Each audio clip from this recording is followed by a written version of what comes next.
A podcast listener named Greg writes in to talk about missions and the value of our vocations. He asks this: Pastor John, it is obvious that you have a passion for missions. It is also obvious that you believe work and vocations are important aspects of the Christian life. What is puzzling to me is when you state in your book, Let the Nations Be Glad, that missions is the second greatest human activity.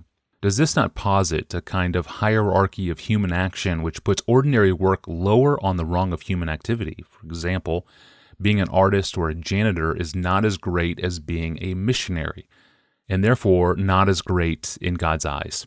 Moreover, doesn't this statement about missions render most of humans and human activity as not engaging in the second greatest human activity? After all, most Christians are not missionaries and cannot spend most of their waking hours engaging in missions. What I'm concerned about is your statement concerning missions leading to a kind of spiritual hierarchy in which missionaries are engaged in the second greatest human activity, while the rest of us are not. What would you say to Greg? It might be helpful first to give the context for the quote in Let the Nations Be Glad and explain what I was getting at there.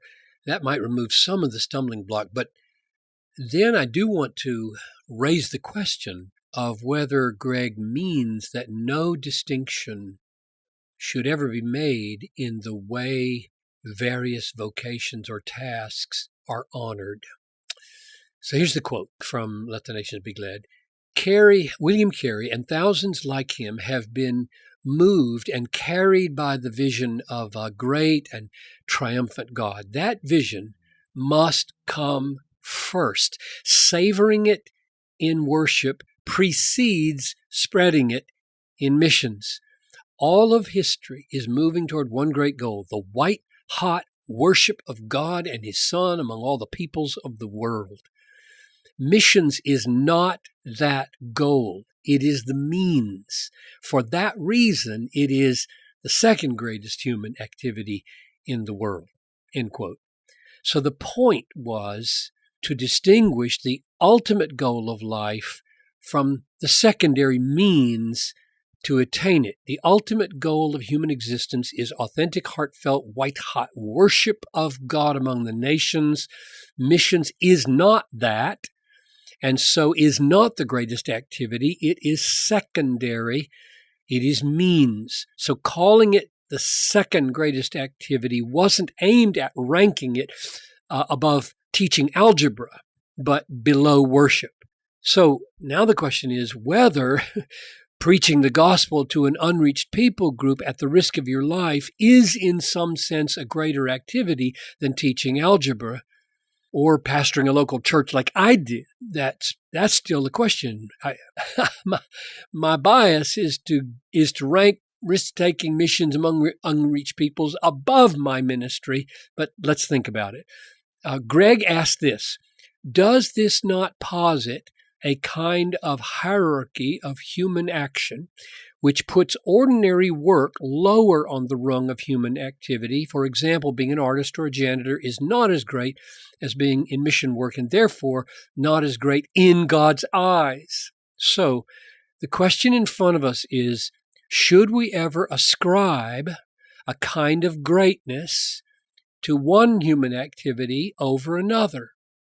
And if so, in what sense and why? So to answer that, let's put a couple of Bible verses in front of us. 1 Timothy 5:17, let the elders who rule well be considered worthy of double honor, especially those who labor in preaching and teaching. Another one, 1 Thessalonians 5:12. We ask you, brothers, to respect or honor, recognize those who labor among you and are over you in the Lord and admonish you, and to esteem them very highly in love because of their work. Be at peace among yourselves. So it seems to me that at least in some sense, it is fitting and right to describe some roles or activities or vocations as having a certain kind of honor or esteem that other roles or activities don't have. For example, if the President of the United States comes to visit you in your house, you will probably think of some ways of showing a special regard that you would not have thought of if one of your friends drops by, or even, say, the city councilman who lives in the neighborhood. So I think what we need to do is start making some distinctions and ask, okay, in what sense is one vocation or one human activity greater than another? Because we know from the Bible that there is an evil way to make distinctions. There is an evil ranking of people. James chapter 1, verse 9, let the lowly brother boast in his exaltation, and the rich in his humiliation, because like a flower of the grass he will pass away, for the sun rises with its scorching heat and withers the grass, its flower falls, its beauty perishes, so will the rich man fade away in the midst of his pursuits. And Galatians 3:28, there's neither Jew nor Greek, there's neither slave nor free. Those are pretty radical distinctions in role. There is no male or female. You're all one in Christ. Now, that's the truth that Greg has taken hold of and wants to make sure that we don't lose. And you add to the equality that we have in Christ, equally adopted, fellow heirs of God, which is astonishing. You add to that the truth that a task, nevertheless, can be measured in various ways. So, example, compare the preparation and delivery of a sermon to unbelievers in a hostile missionary setting. Compare that with the preparation and delivery of an algebra lesson to a class of compliant teenagers in a Christian school. Now, how do we compare those two activities?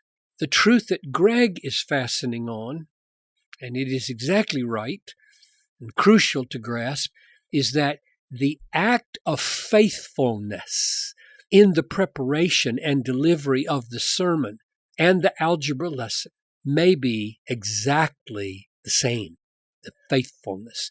Or there may be more faithfulness, more trust, more devotion, more humility in the preparation and delivery of the algebra lesson than in the preparation and delivery of the sermon. There's the crucial truth, that no activity in and of itself is a greater activity in the measure of its worship and devotion and faith than any other, if you just consider that, the devotion, the worship, the faithfulness. And when God rewards any activity, it will be on the basis of our faithfulness in the activity, not the fruits, not the effect of it. So measured in that way, the algebra lesson might be the greater activity than the sermon to the hostile, unreached people. Namely, the algebra teacher did it with greater trust, greater humility, greater faithfulness. However, aren't there aspects about the preparation and delivery of the sermon in the pursuit of the salvation of sinners among a hostile audience which are more significant, greater than the preparation and delivery of that algebra lesson? First, I think of the subject matter is more exalted, closer to ultimate reality. Algebra is good. Algebra is God's creation. Algebra is needed, but algebra is not the gospel. And algebra does not save sinners. The gospel does. And the teaching of that algebra lesson may be done in greater faithfulness than the preaching of the sermon, but the likelihood of miracles of eternal significance happening are greater in the preaching of the sermon, and the risking of life is also greater in that audience. So at least for myself, as a pastor for 33 years, who was basically surrounded by people who loved and approved me and who paid me well, in a society that didn't put me in jail, in a city with ample medical care, central air conditioning, functioning infrastructures. In view of all of that, I have always felt that missionaries who have taken more risks, going to harder places, enduring greater trials, with less affirmation, are worthy of a kind of esteem and honor of which I am not worthy. I think that's true.